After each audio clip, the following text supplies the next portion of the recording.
사도행전 11번째 시간인데요. 왜 놀랍게 여기느냐라는 제목으로 함께 은혜를 나누겠습니다. 믿음은 현상을 보는 해석의 틀이라고 합니다. 어떤 설교자가 길을 가다가 번개를 맞았습니다. 여러분, 번개를 이 설교자가 맞은 것은 하나님이 위선자를 심판하신다는 뜻일까요? 마귀가 설교자를 미워한다는 뜻일까요?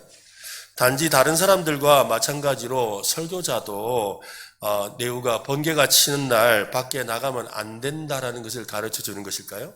아니면 하나님의 특별한 계시가 임한 증거이겠습니까? 그죠? 각자의 해석하기 나름이겠지요. 기적에 대해서도 똑같은 해석에 문제가 제기됩니다. 특히 잘 속는 사람은 누군가 기적이라고 주장하기만 하면 그 모든 것을 기적으로 받아들이려고 합니다. 또 뭐든지 의심하고 회의적인 사람은 아무리 타당한 증거나 증명할 수 있는 현상이라 할지라도 무조건 기적이 아니라고 거부하겠지요. 하나님이 우주에서 활동하신다고 믿는 저와 여러분은 기적이 일어날 잠재적인 가능성을 인정하지요. 여러분, 기적을 믿습니까? 네, 믿습니까? 네, 저는 믿습니다. 네, 저는 기적이 일어난다고 믿습니다. 우리 가운데 기적이 일어날 줄로 저는 믿습니다. 반면에 하나님의 존재를 단호하게 부정하는 사람은 그 가능성 자체를 거부하겠지요. 기적에 대한 기독교의 가장 보편적인 이 정의는 이렇습니다. 자연이 작동하는 평범한 과정을 초월해서 경외심을 불러일으키는 신적인 어떤 행동과 결과다. 좀 어려운 말이죠. 근데 간단하게 하면 특별한 이 하나님의 행동이다. 하나님이 하신 특별한 일이라는 것입니다. 그런데 이 정의는 다소 주관적인 이 정의입니다. 가장 극적인 기적이라 할지라도 모든 사람이 하나님을 향해 경외심을 느끼고 응답하는 것은 아니기 때문이지요. 성경에서 하나님은 홍해를 가르셨습니다. 그때 이스라엘 백성은 하나님이 행하신 그 기적에 대해서 찬양하고 승리하게 하신 하나님의 이름을 높였습니다. 반면에 그들을 추격해오던 이스라엘을 추격하오던 이집트의 추격자들은 자신들이 전에 부리던 노예들의 하나님이 약간의 능력이 있음을 그들도 믿기는 했습니다. 그러나 자신들의 신이 더 강하다고 확신했습니다. 그래서 엄청난 기적 앞에서 추격을 멈추지 않다가 쫄딱 물에 빠져 죽었지요.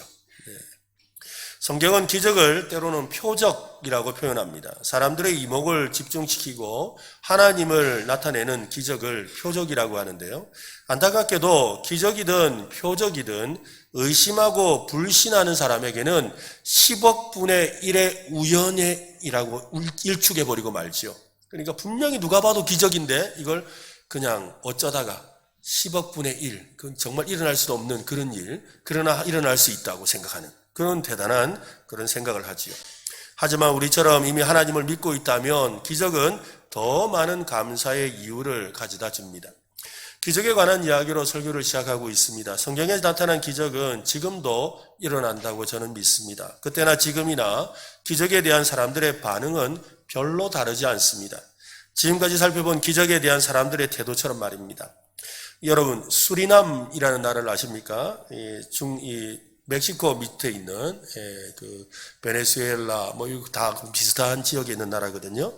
이 중남미에 있는 이 수리남에 복음이 들어간 것은 아주 오래되었습니다. 하지만 이 수리남의 니켈이라는 지역에서는 이 기독교를 거부하는 전통이 수백 년간 이어져 오고 있었습니다. 그래서 여러 세대 동안 겨우 몇백 명의 그리스도인들만이 자신의 신앙을 지킬 정도로 아주 힘든 지역입니다. 1994년에 11월에 이 더글러스 노우드라는 목사님이 그곳에 가서 설교를 하게 되었는데요. 그 설교 말씀을 듣고 그곳에 있는 교회들은 회개하기 시작했습니다. 약속하신 성령님을 부어주시도록 하나님께 부르짖었습니다. 신자들은 밖으로 나가서 이웃들에게 담대하게 자신들의 그 믿음을 전하기를 시작했는데요. 그날 밤에 많은 이 불신자들이 교회에 초대되어 왔습니다. 그 가운데 아마 한 70대쯤 되어 보이는 어느 아주 이 기독교에 대해서 반감을 가지고 있는 적대적인 생각을 가진 그런 방문객이 한 사람이 온 거지요. 그는 평생 이 오른쪽이 마비가 된 채로 살아오는 사람이었습니다. 그래서 혼자 올 수가 없어서 옆에 있는 사람들이 담요 같은 것을 깔개로 해가지고 그를 그 위에 얹어서 예배당의 제일 앞자리에다가 앉혀놓은 거예요. 그런데 기독교에 대해서 아주 부정적인 사람이 앞자리에 앉았으니 그냥 있질 않지요. 막 소리를 지르는 겁니다. 당신의 종교는 쓰레기야.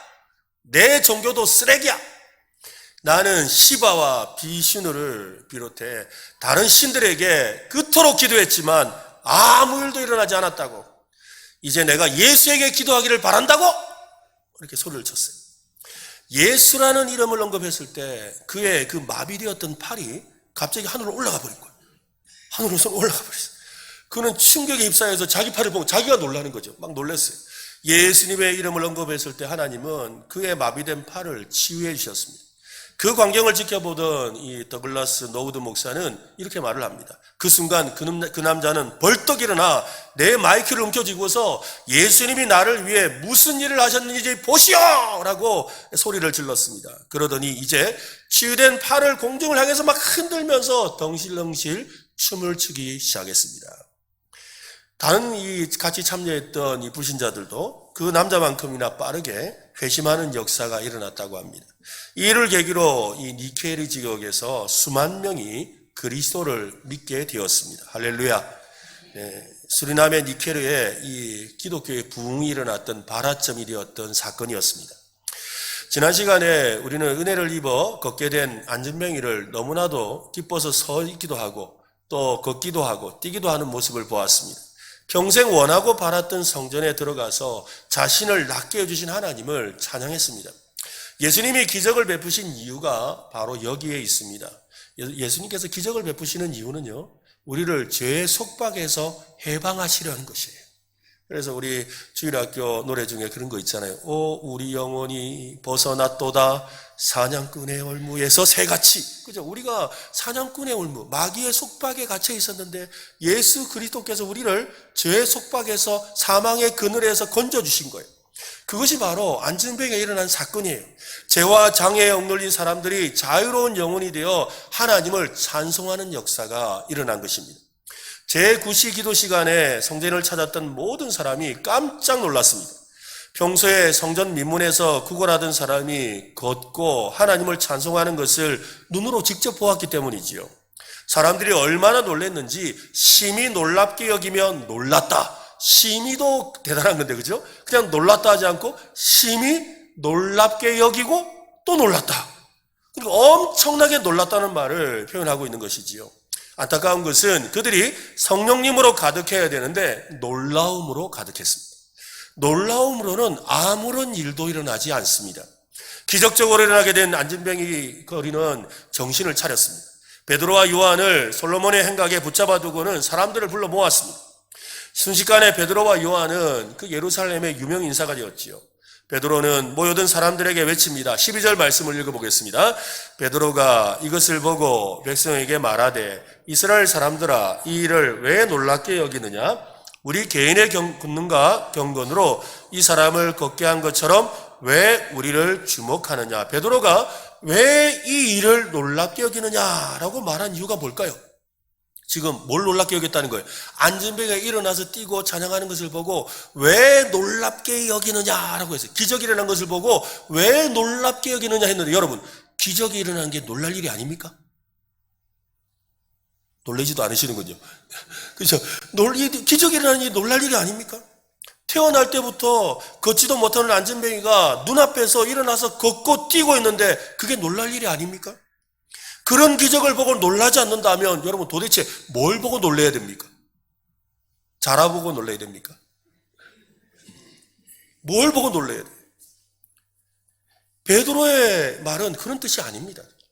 놀랄 일이 맞습니다. 경이로운 일입니다. 베드로가 말하려고 하는 것은 놀라기만 해서는 아무 일도 일어나지 않는다라는 거예요. 놀라기만 하지 말라는 거예요. 예수님께서 세상에 계실 때를 생각해 보세요. 안전뱅이가 자리에서 일어나서 걷는 일은 수많은 그 행하셨던 이적 중에 하나일 뿐이에요. 많은 이적을 그들이 보았습니다. 그때마다 놀랍게 여겼고 하나님을 찬양했습니다. 심지어는 예수님을 하나님의 선지자라고 지켜 세우기도 했습니다. 그런 그들이 예수님을 어떻게 했지요? 어떻게 했어요? 십자가에 못 박는데 동조했어요. 놀랍게 여기는 것으로는 어떤 변화도 없었다 이 말입니다. 감탄은 잘하는데 믿지 않는 사람이 있습니다. 놀라고 대단하다고 막 손뼉치면서 막 그러는데 믿지는 않아요. 감탄하고 신기하게 여기고 놀랍게 여긴다고 여러분 삶이 바뀌지는 않습니다. 믿는 것과 놀라고 감탄하는 것은 다른 영역의 문제입니다. 왜 감탄과 놀람을 넘어서서 믿음에까지 이르지 못할까요? 그 일이 자기와는 상관없는 일이라고 생각하기 때문인 거예요. 안전뱅이가 나는 아니라고 생각하죠. 나는 거지도 아닙니다. 그런 사람이 일어나서 거지 생활을 청산하게 된 일은 좋은 일이고 잘된 일이에요. 맞아요. 아이고 잘됐다. 잘됐다. 안전뱅이가 일어났다고 아이고 잘된 일이네. 참 잘된 일이네. 거지가 이제 거지 성산했다고 그 참 잘된 일이네. 그 참 잘된 일이네. 그렇게 생각한다는 거죠. 나는 지금 두 다리로 걷고 있고 스스로 일해서 잘 먹고 잘 살고 있으니까 그 일은 나와는 상관없는 일이죠. 하지만 놀라운 일은 맞아요. 그래서 놀라운 것이고 하나님을 찬양하기도 하는 겁니다. 딱 거기까지예요. 딱 거기까지. 딱 거기까지. 자신에게 그러한 문제가 있음을 깨닫지 못하기 때문에 혹시 여러분의 생각이 그렇지는 않습니까? 나는 뭐 별로 문제도 없고 나는 뭐 별 그것도 없는데 뭐 그냥 아이고 그래 참 이 사람 잘 믿네 잘한다 야 아이고 참 그래 야 이거 참 대단하네 막 박수는 치는데 그게 내 문제는 아니에요. 가만히 생각해 보면 안진뱅이가 일어나는 기적은 아니더라도 기적처럼 해결되기를 바라는 문제들은 우리 누구나 한 가지씩 가지고 있습니다. 저마다 답답하고 오래도록 그 해결하지 못한 문제들이 있지요. 직장 문제든 또 뭐 사업의 문제든 가정 문제든 자녀 문제든 건강에 대한 문제든 영적인 문제든 말입니다. 여러분 놀라는 것에서 멈추지 말고 참된 믿음의 자리로 나오시기를 바랍니다. 믿음이 변화시킵니다. 믿음이 기적을 일으킵니다. 믿음으로 기적을 맛보시기를 간절히 바랍니다. 인터넷 블로그에 믿지 않는 자 할 만큼은 했다라는 제목의 글이 있더라고요. 제목이 아주 눈에 띄어서 어떤 글인가 하고 읽어봤습니다. 그랬더니 어떤 분이 자기 고백을 적은 글이더라고요. 글을 읽으면서 사람들이 교회를 떠나는 이유에 대해서 다시 생각해보게 되었습니다. 한번 내용을 읽어드릴 테니까 한번 들어보세요. 좀 길긴 한데 이거 줄이는 수가 없더라고요. 내용이 다 들을 만한 내용이라서. 종교 간의 문제는 10사람을 상대해봐도 10명이 모두 다른 반응을 하는 터라 섣불리 나는 그 어디 가서 내 종교 간에 대해서 입을 열기가 쉽지 않다. 나는 신을 믿지 않는다. 처음부터 불신자는 아니었다.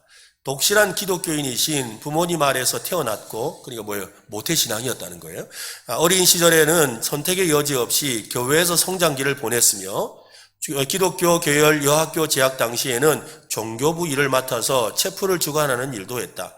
중고등학교 때는 학생 성가대원이었고 대학생이 된 다음에는 일반 성가대에도 들어갔다. 이민 후에도 인근 한인교회에 적을 두고 주일 예배도 빠짐없이 참석하고 성가대원으로 봉사도 했다. 2004년 교회 출석을 그만두기까지 40년 동안 그러니까 40세가 될 때 이야기라는 거예요. 표면적으로 나는 독실한 기독교인이었던 셈이다. 결혼과 더불어 부모님에게서 멀어진 후에는 끊임없이 의문이 커지고 의심이 점점 더 구체화되어 갔다. 공기만큼이나 자연스럽게 몸에 밴 종교를 하루아침에 지워낼 수는 없었고 적어도 그것을 지워내는데 10년이 소요되었다. 교회에서 뼈가 굵은 처지다 보니 성경 지식도 알 만큼 알았다. 성경 공부도 열심히 해보고 종교 서적도 꽤 읽었다. 성경책도 그 시기에 7번 읽었다. 와 대단하죠. 7번을 성경 읽었대. 성경 전체 필사를 도전해서 1년 만에 다 썼다. 성경 필사도 했대요. 기독교에 관한 내 부정적인 관점의 시작은 목사의 자질에 대한 비관적인 평가 탓도 아니고 교인들의 신다답지 않은 행실에 대한 이 실망도 아니고 기독교 교단의 모순이나 교회의 부조리 그런 식으로 골아프게 세속적인 문제도 아니었다. 내가 붙들고 고민한 대상은 오로지 성경 그 자체였다. 시편의 주옥 같은 고백시와 잠언에 심히 공감되는 뼈와 살이 되는 참 교훈들에도 불구하고 남의 나라 역사책이었다. 예수님의 고귀하신 성품은 진심 본받고 싶었지만 결국 나는 기독교인이라고 말할 수 없는 지경에 이르러 교회를 내 발로 걸어 나와 버렸다. 종교가 주는 많은 장점도 인정하고 내가 기독교인으로 자란 점에 대해서는 여러 가지로 고맙게 생각한다. 나보다 도움이 더 필요한 사람을 모른 척하지 말라고 배웠고 세상에 도움이 되는 사람으로 살아야 했다고 다짐하기도 했었다. 친정아버지가 해직 당시에 어렵던 시기를 낙담하지 않고 기도하며 잘 이겨내신 부모님을 보면 감탄스럽고 감사한 마음이 있다. 선하고 정직하게 살라고 몸소 보여주시는 부모 아래 자란 것도 복이다. 흉부 대동맥 파열 직전에 죽을 고비를 넘기신 적도 있고 그 후에도 뇌졸중까지 겪으시고도 아직 멀쩡하게 생존해 계신 아버지를 생각하면 엄마의 표현대로 하나님의 은혜로 사셨다는 말을 부정하지 않는다. 아마 나는 애초부터 종교적 성향의 내구절을 타고나지 못한 불신앙자인 것 같다. 믿지 못하는 종교로 스트레스를 받는 것보다 차라리 방황하며 고민 많이 하고 사는 인생 쪽이 훨씬 나답다고 생각한다. 그래서 나는 신을 믿지 않는다. 여러분, 이거를 들으면서 어떤 생각이 드세요? 어떤 분은 안타깝게도 생각하시고 어떤 분은 내 이야기네 하는 분이 혹시 있을지도 모르겠어요. 이 솔직한 고백을 읽으면서 제 마음의 생각은 그랬어요. 첫 생각은 참 힘들었구나. 아유, 참 많이 힘들었네. 참 많이 힘들었네 라는 생각이었어요. 하나님의 그늘 아래 있으면서도 하나님의 은혜를 누리지 못한 채 발부둥 치는 모습이 참 애처롭게 생각이 되었습니다. 그러다 또 한편으로는 인간적인 생각도 들더라고요. 그래, 이제 좀 편하겠다, 야. 이제 고민 안 하고 이제 교회도 안 나오고 편하게 사니까 안 좋겠나 생각도 들더라고요. 그러다가 다시 드는 생각은 뭐예요? 지금의 평안이 진짜 평안이 아닌데. 그렇게 혼자 말을 했습니다.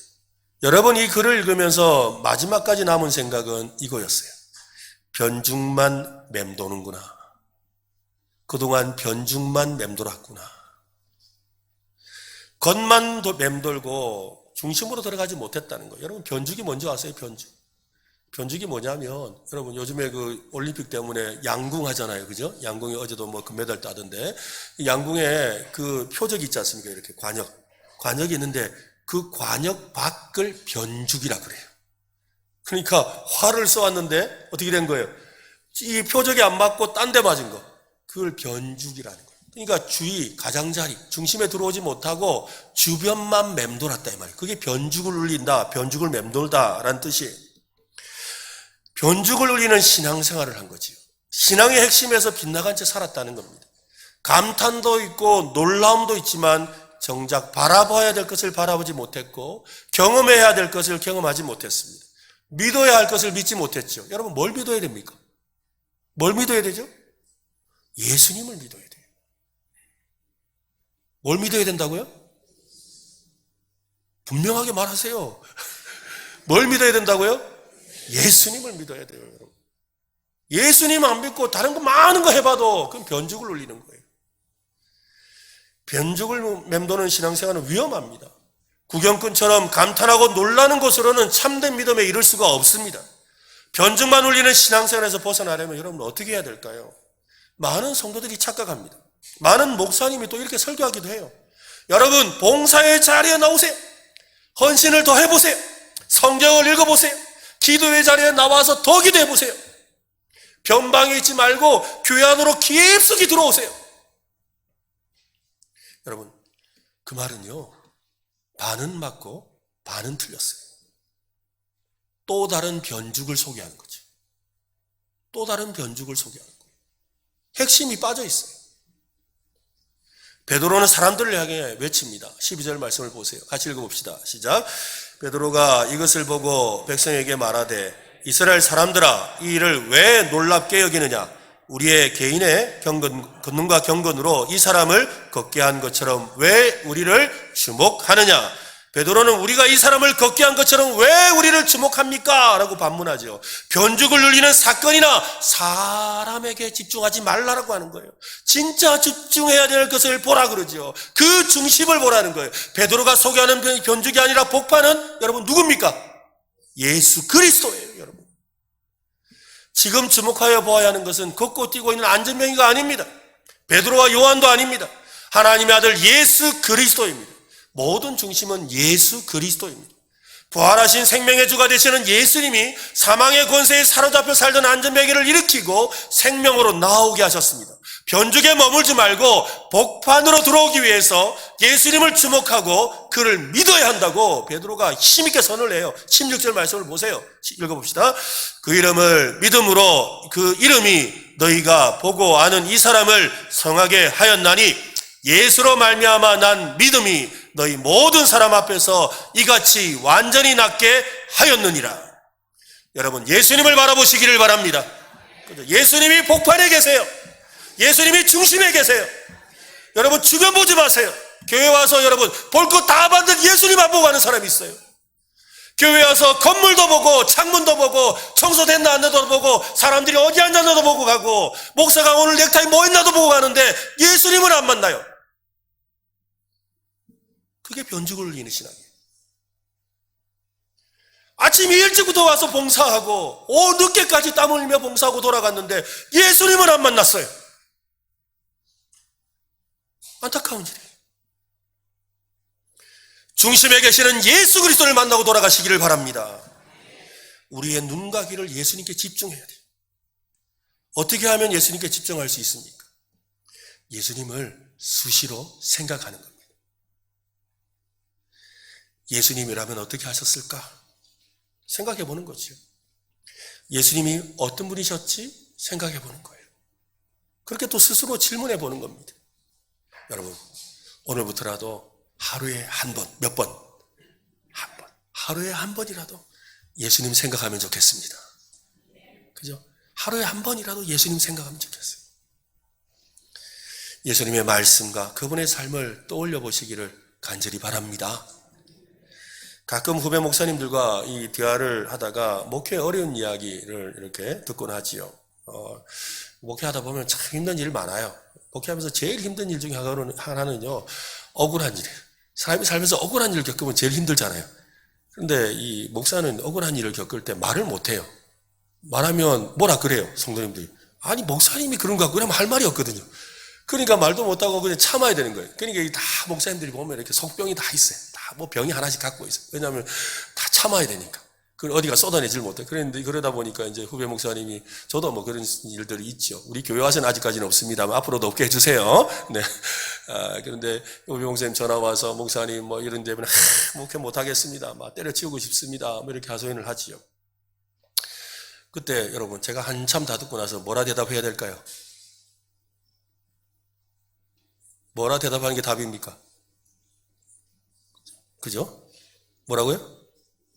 그죠? 예수님 생각해라. 예수님 생각하고 참아야지. 그 말이에요. 근데 여러분, 제일 듣기 싫은 말이 그 말이에요. 맞잖아요, 여러분. 누가 몰라요? 여러분 모르세요? 다 알잖아요. 예수님 생각하고 참아야 되는 거 모르는 사람 우리 중에 누가 있어요? 그렇지만 그게 정답이지만 제일 피하고 싶은 거예요. 그것만 빼고 다른 게 있었으면 좋겠어. 결국 중심에 가야 되는데 자꾸 변죽에 가는 거예요. 그게 우리의 현실이에요. 여러분, 정확한 답은 예수 그리스도예요. 그거밖에 없어요. 아무리 찾아도 예수밖에 없어요. 변죽에서 울리는 신앙에서 벗어나려면 중심으로 가야 돼요. 중심에 계시는 그리스도, 복판에 계시는 그리스도, 그분을 바라보시기를 바랍니다. 변죽과 같은 것에 시선을 빼앗기지 마십시오. 마음을 빼앗기면 안 됩니다. 믿음은 보이지 않는 것을 보는 것이에요. 보이는 것이 아니라 보이지 않는 예수 그리스도를 보는 믿음을 갖게 되시기를 바랍니다. 진짜 믿음만이 나의 영혼을 구하고 나의 몸을 강건하게 하고 내 삶의 애를 새롭게 하고 나의 문제도 해결하는 기적을 맛보는 줄로 믿으시기를 바랍니다. 사도 베드로는 사람들을 향해 진짜 놀랄 일에 주목하라고 외치지요. 17절과 18절 말씀인데요. 한번 보십시오. 형제들아, 너희가 알지 못하여서 그리하였으며 너희 관리들도 그리한 줄 아노라. 그러나 하나님이 모든 선지자의 입을 통하여 자기의 그리스도께서 고난 받으실 일을 미리 알게 하신 것을 이와 같이 이루셨느니라. 베드로는 십자가 아래에서 소리쳤던 군중들을 향해서 너희가 무지했다라고 그런 거예요. 그러니까 지금 너희가 몰라서 그런 것이다 라고 말하고 있어요. 몰라서 그랬다는 거죠. 하지만 여러분, 그들의 무지는 극복 가능한 무지였어요. 여러분 한번 생각해 보세요. 교통법규를 지켜야 되는데 횡단보도를 그냥 이렇게 지나가다가, 횡단보도 아닌 곳을 중앙선을 넘어 지나가다가 경찰 아저씨가 부르면 어떻게 돼요? 몰랐어요. 말이 됩니까? 제가 지난주간에 참 황당한 일을 겪었는데, 운전을 해서 이렇게 가는데 옆에 경찰차가 한 대가 서더라고요. 그래서 같이 이렇게 나란히 서 있었어요. 나란히 서 있는데 갑자기 마이크 소리가 들려요. 무슨 마이크 소리 들어보니까 경찰차에서 마이크로 뭐라 말을 하는 거예요. 그 뭐라고 말하는지 이렇게 보니까 그 경찰차 바로 앞에 오토바이가 한 대 서 있어요. 근데 처음엔 안 서 있었거든요. 뒤에서 이렇게 왔어요. 와가지고는 경찰차 앞에 떡 섰는데, 이 경찰차 앞에 선 오토바이의 아저씨인데, 아저씨가요 헬멧을 안 쓰고 있어요. 어디서 이런 담대함이 있는지. 경찰차 앞에 당당하게 헬멧도 안 쓰고 선 거예요. 그러니까 어떻게 됐겠어요? 당연히 순찰자가 마이크를 대고 그러니까 오토바이 빨리 밖으로 세우세요 이러면서 세우는 거예요. 괜히 딱지 떼인 거죠. 이분이 모르고 섰는지 어떻게 됐는지 몰랐다 아무리 말해도 소용없는 거예요. 그죠? 맞아요, 여러분. 예수님을 십자가에 못 박히게 한 거 그거 몰랐습니다라고 사람들이 말한다는 거죠. 나 몰랐다라는 거죠. 그렇게 핑계할 수 있다는 거죠. 그런 것에 대해서조차도 예수님은 뭐라고 하시느냐면 십자가에서 뭐라 하셨어요? 주여 저들이 하는 것을 알지 못합니다. 저들의 죄를 사하여 주옵소서. 저들의 무지조차도 용서해달라고 그렇게 이야기하셨어요. 예수님은 십자가에서 용서의 은혜를 베푸셨습니다. 베드로는 용서하시는 예수님과 하나님의 은혜를 생각하며 회개할 것을 촉구하고 있어요. 19절 말씀을 한번 보세요. 같이 읽어보겠습니다. 시작. 그러므로 너희가 회개하고 돌이켜 너희 죄 없이 함을 받으라. 이같이 하면 새롭게 되는 날이 주 앞으로부터 이를 것이요. 가끔 성도님 가운데 용서받지 못할 죄, 용서받을 수 없는 죄에 대해서 묻는 분이 있어요. 여러분 궁금하지 않으세요? 다 용서되는데 용서받지 못하는 죄가 있는데 어떤 죄가 용서받지 못할까요? 무슨 죄가 용서를 받지 못할까요? 일부 때는 대답을 해주시더라고요. 근데 대답하지 마세요. 제가 뒤에 설교를 해야 되니까.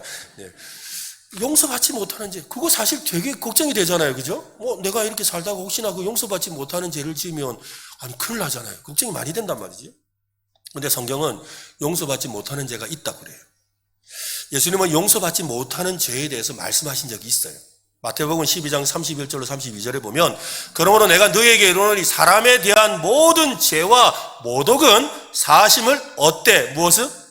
성령님을 모독하는 것은 사심을 얻지 못하겠고, 또 누구든지 말로 인자를 거역하면, 인자는 예수님을 말합니다. 예수님을 거역하면 사심을 얻되 누구든지 말로 누구를?